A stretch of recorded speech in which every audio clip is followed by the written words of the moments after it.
Getting this set up. Oh, thanks. If you are using the church's internet, that might be great if you got off of it, because we're going to be. We want Andy to come through here, so if you could turn your Wi-Fi off for a little bit, that would be very helpful to us. Let me welcome you here this morning. My name is Rich Holdeman. I'm one of the pastors of the congregation. It's my privilege to serve this church. I'm now in my 17th year of service as a pastor, although they've been stuck with me much longer than that. I was originally here as a member and then as a ruling elder, and I think I'm starting my 30th year in some kind of relationship to the church, so that's pretty exciting. The Lord says in 1 Thessalonians 5:13, and we, brethren, to recognize those who labor among you and are over you in the Lord and admonish you, and to esteem them very highly in love for their work's sake. And this is an encouragement for how we to show respect and love to those the Lord calls to serve our congregation. If you've looked in our history book that we produced for this anniversary celebration, you'll see we've had 21 pastors in a 200-year period. And the Lord has blessed us in that we've been able to see all of the living pastors during our celebration. So today we have with us Pastor Bill Roberts, Pastor Stan. Why am I blanking on your last name, Stan? Stan Copeland. I'm sorry, Stan. And Jerry Milroy. And then all the way from Australia, Andy McCracken. So Andy, we can all see you up on the screen. It's 11:30 at night at Andy's time, and so thank you, Andy, for staying up and participating with us. Yesterday we had Adam Neese and we had David Hansen, the two other living pastors with us at the celebration. So we're very grateful for this opportunity. So let me pray, and I'll start our time. I've got some questions for these guys, and we're going to let them answer and tell you a little bit about life when they were serving this congregation. So Andy, can you hear me all right like this? Okay, great. All right, let's pray and we'll ask the Lord's blessing. Heavenly, thanks for this great day. We're thankful for this weekend and the celebration that we've been having. We're so thankful for the folks who organized and planned these various events, and we're thankful for the opportunity to honor our former pastors of this congregation. We thank you for these men and for their service to Christ and to this body throughout the last several decades. We pray that you would bless us as we talk together, and that your Spirit would dwell among us, and that you prepare our hearts as we worship you following this hour. We pray this all in Jesus' name. Amen. All right, so I thought how we'd start, and these guys up here have a microphone. Now, Stan, you've got it. You can start out. So we're just going to have them pass the microphone. And so at the start, tell everybody your name with you, at that time, kids that were born here, and a little bit.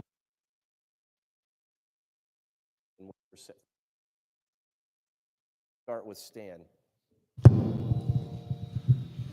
It's on.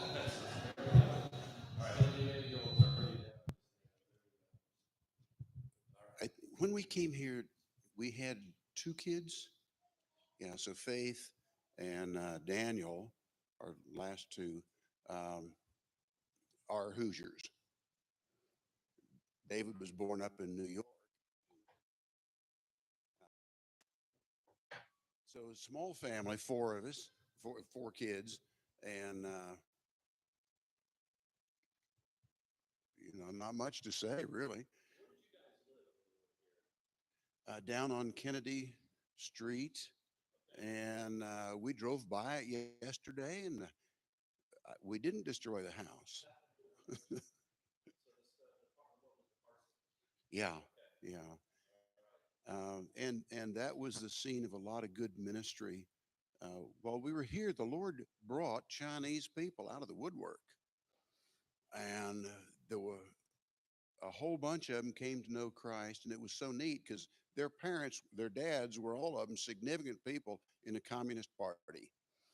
and they come here and they get an education, they meet Christ, and they go back to places you and I will never get. So that was really that was such a neat thing. Yeah, and I walked in, and there's my friend from the new song, and Oh, yeah, James, yeah, yeah. yeah, So there's still some stuff here. yeah. Great. All right. Why don't you pass on to Bill? Oh, yeah, that's fine. Okay. Began in 1982. 3 weeks after starting, I married Rachel, and then all four of our children were born here. So, Great. And where did you live while you were here? well, we lived in the parsonage to begin, and then Andy and Susan moved into the parsonage, and we bought a house out by the airport. Okay. All right. Great. Pass on to Jerry. Sandy and I moved here in 70, and we had two children. Jeff was almost 4, I think, and Craig, year and a half, something like that. We lived 3 places, really. We lived in the old parsonage on Bryan, Okay. and then in an apartment for a while because we were the first people in the new parsonage. Okay. The one out on Kennedy Drive or Kennedy Street. Great. All right, Andy, tell us a little bit about your family and your time here.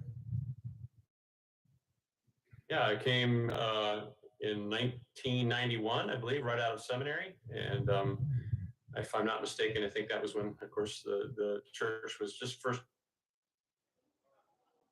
They'll be back. The denomination had just came up with the idea. I think Bill Roberts was instrumental in this, the first associate pastor position. So I came with my family in 1991, and we had 2 children pretty rapidly then. We had Caleb and Lindsay, and we were there from 1991 until 1998. Great. And you also lived at Kennedy Drive. Correct. Yes. So Andy's son, Joel, was at the, so it's kind of his children have and a good. All right. Well, do you guys remember what elders you served with? Andy, why don't we start with you? So we got what elders did you serve with? Okay. Well, Wendell McBurney was still there and is laboring with us then, and Bill Roberts, and that was, let's see, I think it wasn't too long before Rich, you became an elder, and then Ken DeYoung eventually, and I believe that's it. Unless I can, somebody will tell me differently. Yeah, they're probably not here. If all right, let's go in reverse.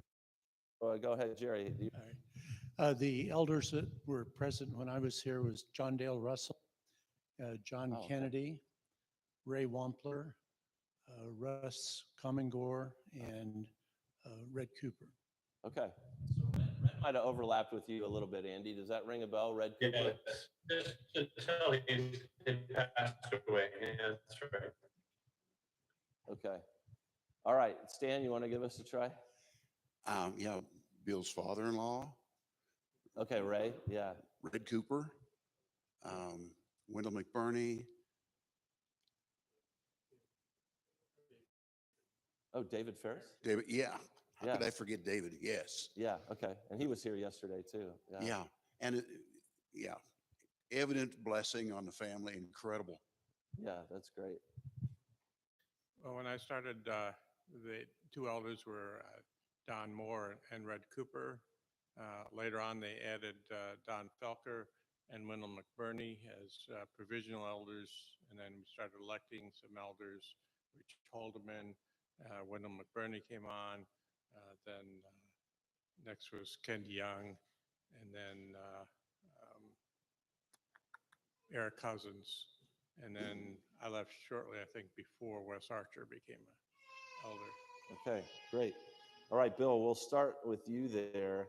How would you describe the congregation when you were here? Now, you were here a longer time, but Yeah. how would you describe the congregation? And in your question originally also had what one word, and I think Yeah. What one word? Word. Yeah, good. I guess I would use the word persevering.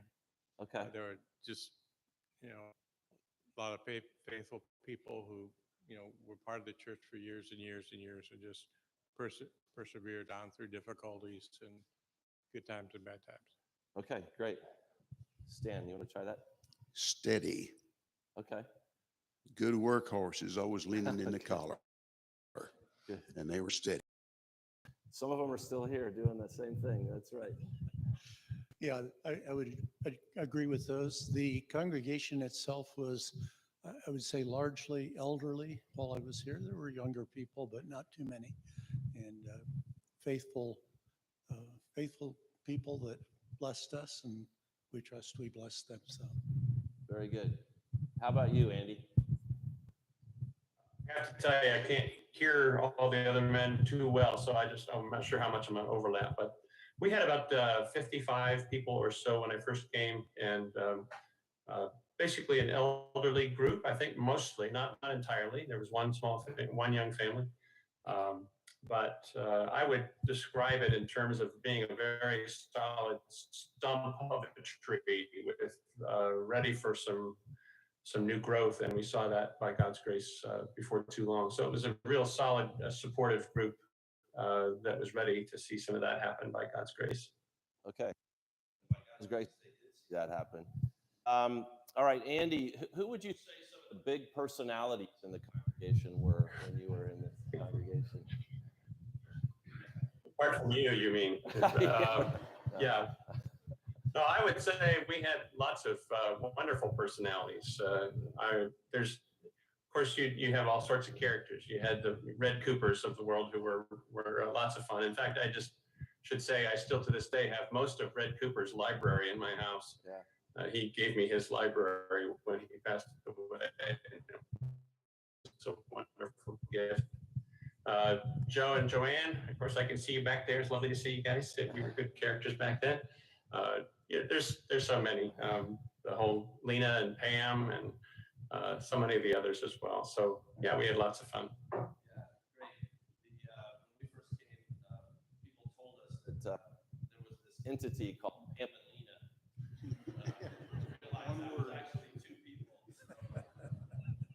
Two people doing the work of 10. That entity still exists in Australia when they visited. Very good. Very good. All right, Jared, what do you think about big personalities? well, I would probably list John Dale Russell. He was a great intellect.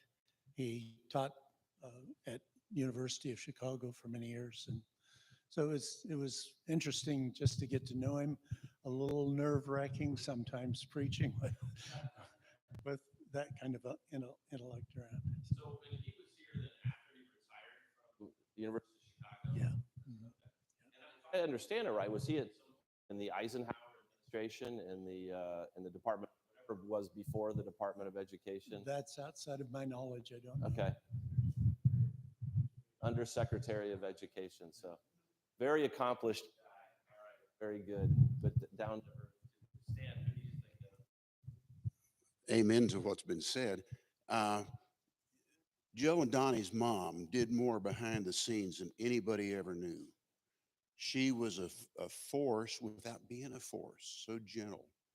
And Lena's dad, your mom led the singing, and that was wonderful. And I love her to death. There's another guy, steady and faithful, and he took his work breaks doing the Bible memory system gators. Steady Christian man. I mean, you could name a whole bunch of others, but they were down in the trenches doing the work. And yeah, your mom leading the worship service. I don't like presenters that are look at me. I like the ones that are servants to help us together. Praise God. And she did that. I don't know how. And Lena's dad was, I don't know how long he was trash hauler how old his career, but he was doing this Bible memory.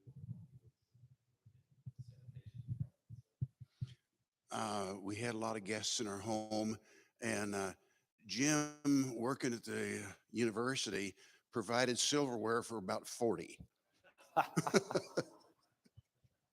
That's right. You can find some good things that are left behind. That's right. Yeah, I just think about the generation of faithful ones.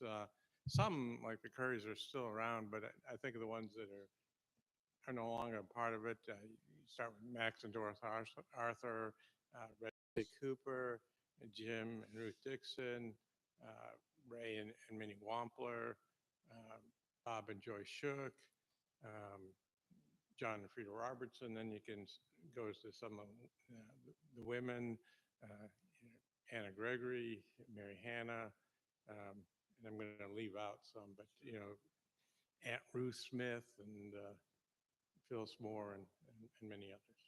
Great. Yeah, thank you. Those are all for you young people. Those are people you would never have met, but there are still a number of people around who know those folks, and we're really blessed by them. Relationship between the congregation and the community in those days. Well, I think, to me, in my mind, the big thing that happened was Lighthouse Christian Academy, especially in the Christian community. So I think that was a big turning point. Yeah, great. So a number of you would not know that Lighthouse began as just classes in this church basement, just one class at a time, and then trying to add another grade every year. As I think Bill's oldest daughter, Anna, got 1 year older. And Anna, you're right, you were in the first graduating class. Is she here? Yeah, yeah. She was in the first graduating class. That was a little bit of an adventure because they were moving from church, and then as they started to grow, they had to find more locations, and then finally got their own building, and that school continues to be a faithful witness in the community. All right, great. Stan, what would you say about the relationship between the congregation and the community? I think cordial. You know, ordinary people living a Christian life in the midst of a community. Can I be critical and say that part of the community is pretty hardcore left? And Was that the case when you were here? We know that's the yes, case now, but was that the case? yes. So yeah, but people live in a Christian life, kind of a leaven to the community. Yeah. And I didn't know this about Lighthouse Christian. That's Yeah. neat. Yeah. Yeah. All right, Jerry. Yeah, about the same. The congregation was terribly involved in the community. I think each had partly to do with it, but it was very cordial and that sort of thing. So when Roy was here a few years before, there'd been a very heavy influence in the university activities and that sort of thing. And that had pretty well faded when we were here. So Roy Blackwood is back a lot of work at the university. Roy left in early 60s, late 50s, and went to plant the church on the north side of Indianapolis, which today is Second Heartbeat. And at the time that happened, Bloomington was the only Reformed Presbyterian church in the state of Indiana. And today there's 11 congregations. So we might say, well, 11 is not that many, but it's tenfold growth. 50-year period, which is pretty amazing. So I like to tell people this is the grandmother of all the churches that are around in the state now. All right, Andy, anything you would add about the relationship between the church and the community?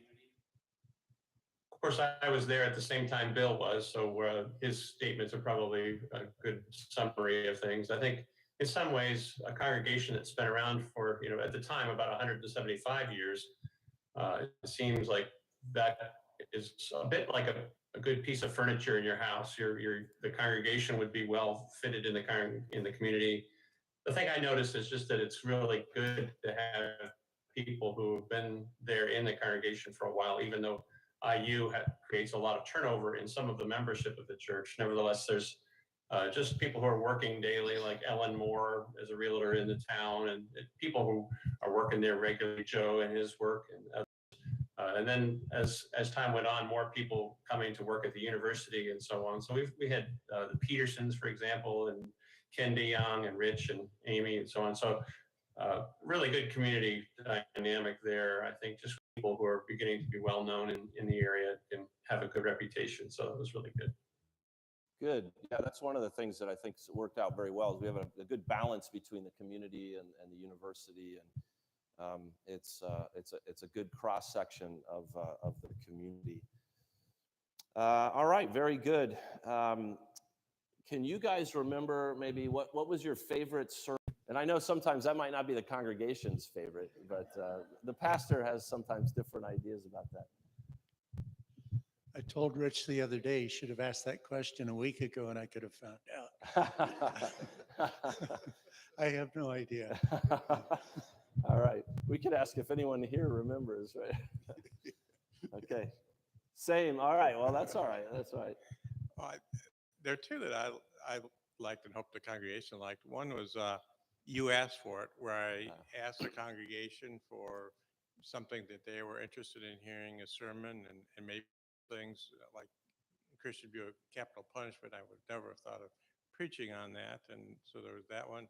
And then the other one was bumper sticker religion, where I took a bumper sticker and looked at it from a biblical worldview. I think the congregation liked this series through Revelation as well. Yeah, I remember all of those. That was and you might have done You Asked For It more than once. I did. He would just people keep asking more. Solicit questions, and people and so these are all just some of them are about an issue, but some of them are about what does this verse mean? And that was good. All right, Andy, any thoughts about a favorite sermon series you did? I think I began a series when I first got there in character studies and went really through the whole scripture, picking out the ones just every once in a while, characters that I thought we should go through. So I enjoyed doing that, but I think probably my favorite series, if I can remember, and this is just to me, I have no idea if it had that impact on the congregation, but I did a series called God with Us. Say that again. And people. Say that again. Sorry? Say that again. Your feet Okay. are dragging. Yeah, I said it was a series called God with Us. Okay. And it was a difference in it made an impact on us in blessing and when we're seeking him and what a difference that makes. I think it all started in the revitalization conference that Bill put on with us there at the beginning. And I preached in Haggai chapter 1, and that made such an impression on me, the difference between when they're seeking their own and when God. Okay, I think we got that. That's good. And that is another thing that some of you who are new to the congregation wouldn't necessarily be aware of, but this revitalization effort that was undertaken in the early 90s here, at the time, there just was no real intentional thought about what you do with an older congregation that's struggling. We had a lot of work on planting new congregations, but how do you revive an older congregation? And so a lot of what the denomination sort of to understand came through what happened here, just through some really visionary leadership of the elders who were here, who tried some things. And as I talked about last night, we're innovative about the concept of team ministry. The Lord blessed that, and then we actually hosted a revitalization. And then from that, the denomination started a synod-level committee on church revitalization. I think it's called Vital Churches Committee today. But this is a standing issue that the denomination's trying to work on now, largely growing out of the experience of this congregation. And one of the things that in those talks at the conference that was really eye-opening was a list of all the RP churches that had closed in the preceding decades, and it was staggering. We talked in our history about the fact that this church was planted by Christians coming up from South Carolina, escaping slavery, and wanting to get to the Free States. But there were a dozen congregations planted in Southern Ohio, Indiana, and Illinois. And there's just this one left today, and in Illinois. And so we need to really be grateful for persevering work here. All right, Andy, what do you think one of your favorite outreach activities was? Well, you probably know this. I, to this day, am still impressed the most with the book that you handed me one day called Your Home a Lighthouse. which allowed two of us couples to begin making contacts with people that we knew in the community, praying through names of people that we really had made contacts with on purpose, and inviting them to a big banquet of some kind, just sort of in a home. It was actually at Rich and Amy's backyard. We rented a chicken barbecue pit kind of thing, and we invited all kinds of people, and eventually I think we invited 29 or something like that people to come. At that, we basically were just saying we'd invite all of you friends because you're dear to communicate to you the something that's really important to us in our lives. And so Rich gave his testimony at that, but then we invited them to be a part of a one time a month Bible study that would sort of just investigate what the Bible was all about. And again, with the idea that this is because it's so important to us and it has made such a transforming impact on us. So we did that with these neighbors, and we thought we might get 3 or 4 responses, and 26 people said they would be interested. And then we held that Bible study for at least 2.5 years, just once a month, and with good conversations with people. And I think, if I'm not mistaken, at least 4 people came to Christ through that. And to this day, I think that's that kind of methodology of just sharing your friendships people and what's important to you is the way to go. It's something I'd love to imitate wherever we are. Well, just sort of to me, that there's also having a partner in ministry or a friend alongside you helps. Because I gave Andy the book. I'd met some people who'd used this book in ministry in their home. I gave Andy the book. I think he read the book in one day and then contacted me and said, okay, so when is the date that we're going to have this party? And got that on the calendar. So like all my bridges were burned, and we were going over this thing. And with that encouragement, we had a really good time with our friends. All right, Bill, what did you do that one? Yeah, let me mention 3 things. We started a friend day where we encouraged the congregation just to invite friends to the worship. Tried to make it a special time. Second thing is we had candlelight service, which was something at Christmas time to be inviting people to. And the third thing is we had a What Visitors See task force that looked at the church from the point of visitor, and we made some fairly substantial changes to the appearance of the church, lighting, there are all sorts of things. How do we greet people, hospitality, that sort of thing. Yeah, great. That's great. Would you repeat the question for me? So please? just any outreach when you were here? Well, home hospitality, and then we were up on the campus, Navigators and InterVarsity, and made a lot of contacts there. And then, yeah, home hospitality. Great. Okay. Yeah, I think I'd have to say we didn't do very well at that, but on your earlier comment about the growth of churches, while we were here, Roy Blackwood and I was involved also in the Columbus study, and we went over there regularly. I forget if it was once or twice a month or weekly. I can't remember at this point right now. But the Dixons touched our children, and I think Pam or Lena said that Jim got an award from the Columbus congregation for praying and that sort of thing. So we were very involved in the beginning of that Great. ministry there. Great. Yeah, that's exciting. So Roy would have been coming down from Indianapolis, and you coming over from Bloomington to try to support the new church in Columbus. And since that time, the Lord has used our congregation to help plant a church in Terre Haute as well. That may be the newest RP church in the state. And in fact, when Bill left here, that's where he went, was to go be the first pastor at the Terre Haute church. All right. How about favorite fellowship activities? What did the congregation do for fun when you were here, Jerry? Oh my, you're stretching my memory. We enjoyed just the different families and that sort of thing. I don't recall right now a lot of group fellowship other than the regular weekly and monthly meetings that we had as a congregation. All right, Stan. Eating. These women can cook. Very good, very good. And I understand there was a lot of music, right? Were there some talented musicians in the congregation that would get around and play? I've seen some pictures of that. It seems like We were a singing bunch, and the singing was a blessing and a draw. Okay, good. Bill, what do you think of?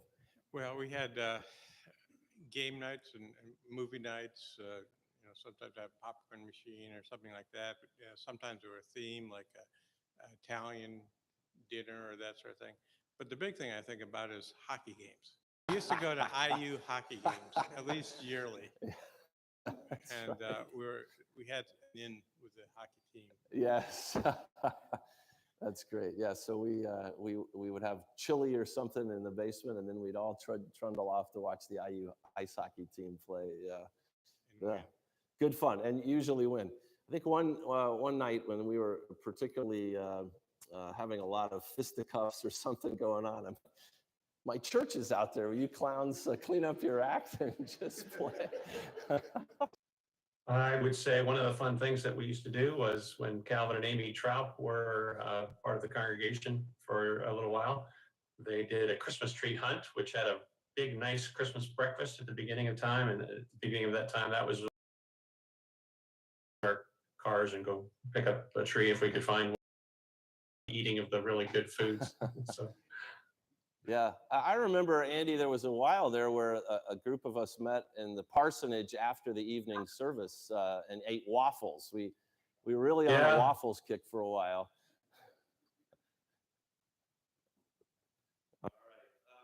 Yeah, that was for sure one of the fun times as well. Let's see. So, any favorite story that you want to share with us just about from your time here? We'll start with you, Bill. I think it's a story or memory. Yeah, sure. One that stands out is seeing Rachel walk down the aisle, and the follow-up is walking her back out with her. And that was With me now. yes. Yes, and were you married in the church building? Yeah, very good. Yeah, how many? I'm just married in the church building. Good. I think we weren't having very many weddings, so we've started having a lot more now. Great. All right, Stan, can you think of memory or favorite story? Actually, unrelated to the congregation, I was there the night that Coach Knight shouted down the congregation. The congregation, yeah, the basketball arena. Ohio cheerleaders were leading profane, filthy cheers, mocking the Hoosiers. And unfortunately for us, our cheerleaders started back. He ran up, grabbed the mic, shouted people into submission, and said, if that happens again, we're forfeiting the game. That may have related to his leaving. I don't know. But that was a man of courage. Yes. Well, Rachel and I were there when Coach Knight threw the chair across the floor. So. Yeah, he was pretty flamboyant. Yeah, Sorry, that doesn't really lot. relate to the congregation. Nobody was chanting cheer here. We got it. Well, we all have to tell IU stories then. I was here when Assembly Hall opened, and Coach Knight was quite different from the previous coaches. Before that, it was run and gun. And after he came, the first couple of years, the fans hated defense. They just didn't know what it was. But that's another era and that sort of thing. A person that had great coaching abilities, demanded discipline of his team, wouldn't exercise it himself. Yeah. Sad story. Preceding these guys, we had to hear Ray McCracken, and when Ray was here, now some of you could correct me, but I was giving a talk in town a few years ago, and a man came up to me and said, I was on your church's basketball team. I said, our church doesn't have a basketball team. He said, no, you did, and we won the city championship. So Ray organized the team. I don't know if anyone was on the team from the church except Ray, but he knew how to recruit. And so this guy told me after they won the city championship, Ray invited Branch McCracken, the predecessor to Bob Knight, who's himself a Hall of Fame coach, to come and speak at the banquet for the team. And so this man was telling me, I'm pretty sure Branch McCracken was a member of your church. There's a lot of McCrackens there. And I said, I'm pretty sure if that's true, I would have heard of that by now. So it turns out now it was just Ray and contacting Branch and him accepting the invitation. I have two, if I'm allowed, but when we first were called to Bloomington, I had just been married for a very short time and brought my wife, Susan, from Canada. He'll be back. From Canada to come, and Wendell was going to give us a little tour, took us over to IU and took us into the basketball stadium, and walking around, it just so happened that IU was having a basketball. Well, Wendell said to Susan, he said, well, there's Bobby Knight over there. You should go meet him. And she's, who's Bobby Knight? And that didn't go over very well. The second story is that when we were meeting for those waffles and having our discipleship study at night, in the evening sometimes, I don't know, we used to sing together quite a bit, and the Youngs were there and we were enjoying singing a lot. But Rich is not a big, if you didn't know at the time, Rich was not a big singer at the time. In fact, he was kind of monotone, and we were trying to see if it was actually possible to teach someone to be other than monotone. And so we worked with Rich for quite a while. And by the time we were done, he was singing tenor on at least one song. And so we were thrilled by that. And I just felt like we'd made huge progress. Yeah, thanks, Andy. I know the parts for one psalm. Yeah, I think it was 19A or something. Yeah, good. Thank you. All right. So, any memories of what were the controversial issues that the church was dealing with during the time that you were here? Andy, why don't we start with you? The Lord was really gracious, I think, in giving us quite a bit of peace. I don't think there was anything tremendously controversial. I think probably the biggest hiccup we had at all was sort of there was still some hard things that happened there, and I'm sorry that they went the way that they did, but I think that was something that we had to wrestle with, was what is the relationship between the elders and the deacons. And I've seen that elsewhere as well, so it's not something unique just to where we were, but that was a hard thing for a little while. Okay, thanks. Jerry, any thoughts about that? And it doesn't have to be necessarily in the car, it could be in the culture on at the time too. Yeah.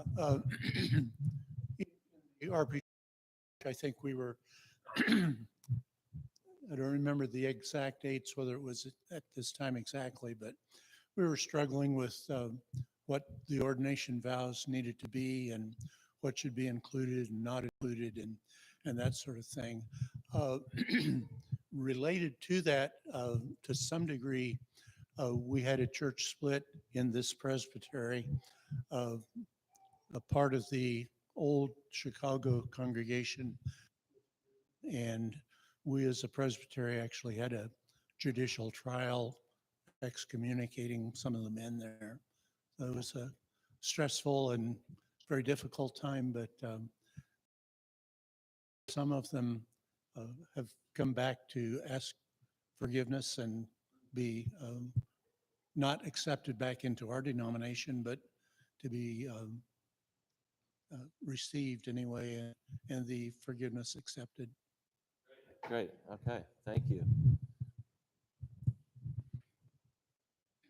I really don't remember controversies.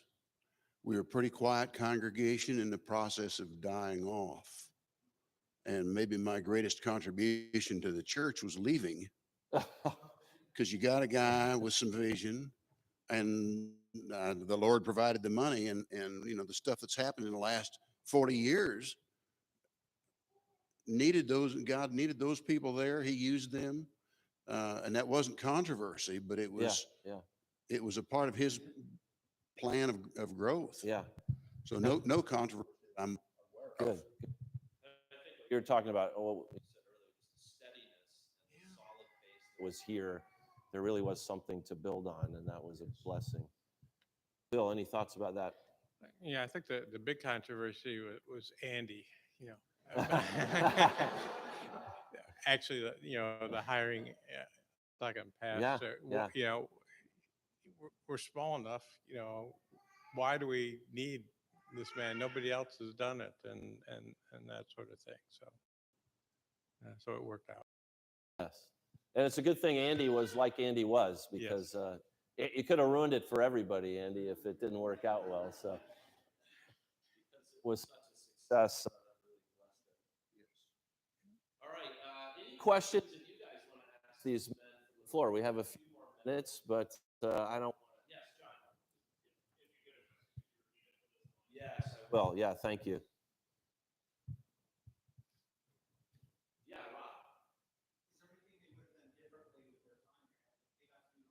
Rob. Okay, thank you. So the question is there anything you would do differently during your time here if you had to do it over again?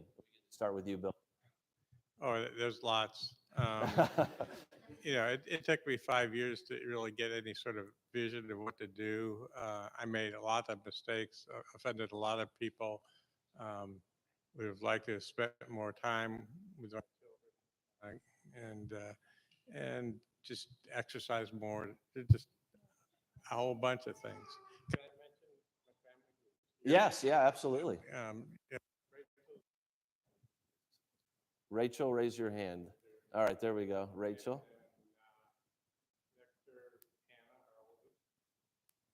Yeah, go ahead, stand up, Anna. Very good. All right, Luke and Ruth. Yeah. They have 2 boys downstairs, I assume.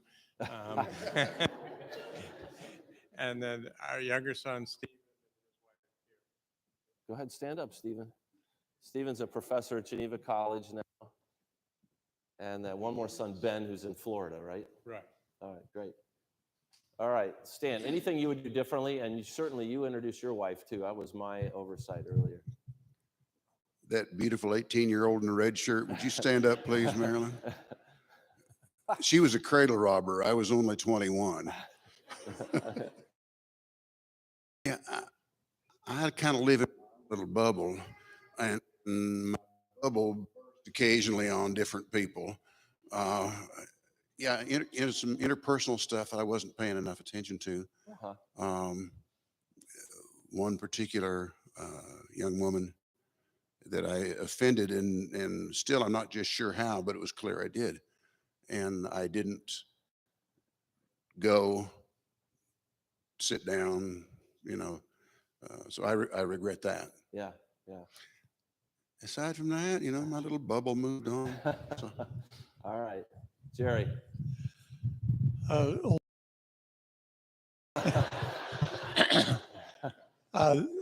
I'm sure there were many things that could have been done much better, but I can't think of a specific thing right now. I think one of the things that I enjoyed most here was just being able to call and visit on the older members of the congregation. But we also had just a very few students that were involved, and they were in our house probably weekly for lunch or something like that. So we enjoyed those things. Yeah. Sandy is right back there. Sandy, okay, yes, thank you. Sorry, I didn't mention that earlier.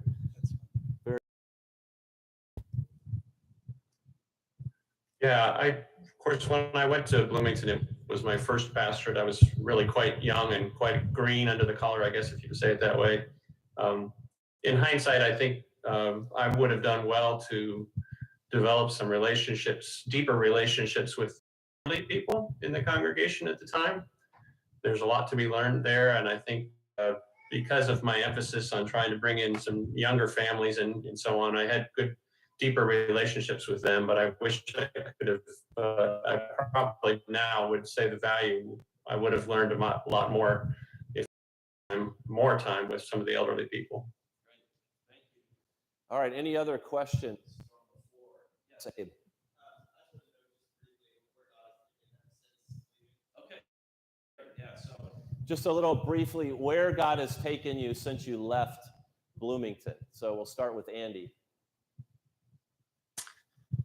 Well, to start, I went immediately to church plant in Elkhart, Indiana, where I was there for a little over 6 years.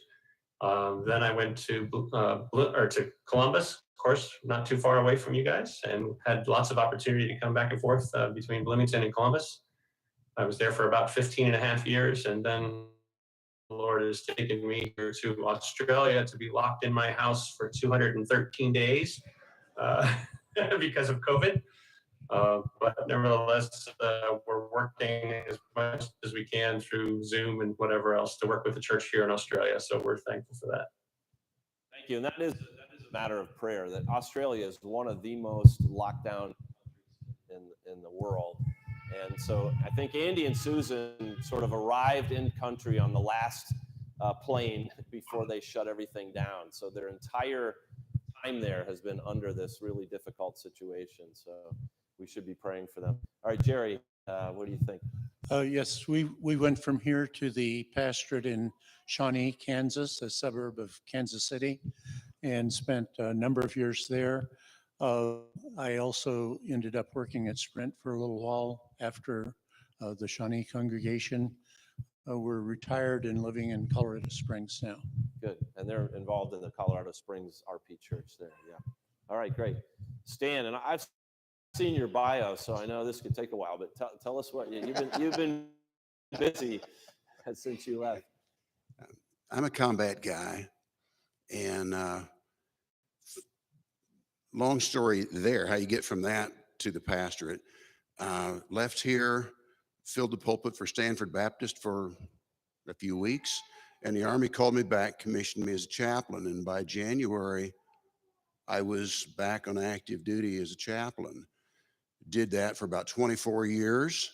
I failed to get promoted to colonel, so it's an up or out.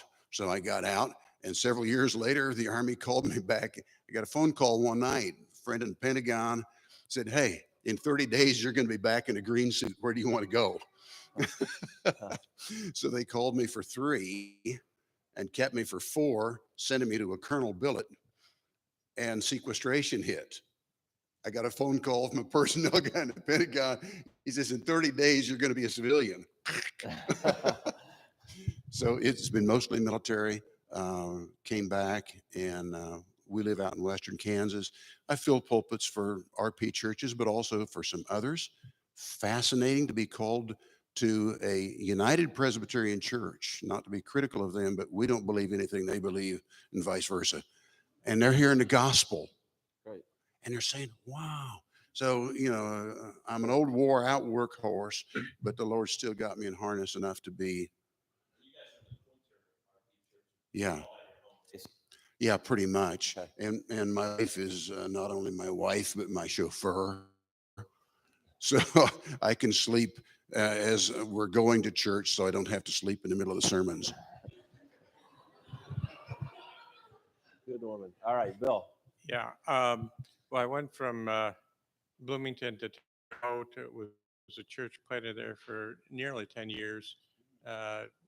Retired part-time, continued on for a while till they got a pastor, and then headed off to Casper, Wyoming to enjoy the winter in Wyoming. And then now we're back in Canby, Indiana, which is a little bit southwest of Indianapolis, and members of the Southside congregation. Great. And Bill was recently called on to fill in with helping the Emmanuel congregation, and so stood in the gap for a number of months. So he continues to serve even in retirement. He's been very busy. Well, thank you so much. I think that's about all our time. Why don't we give these guys a hand?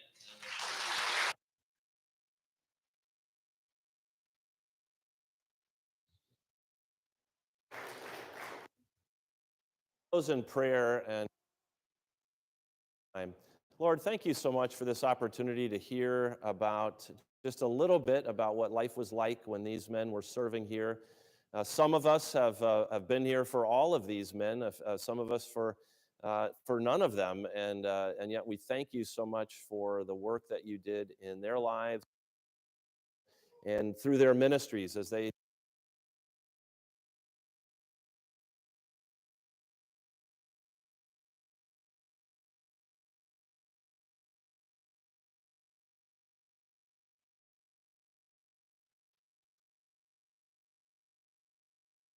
continue to be productive. Or pray for them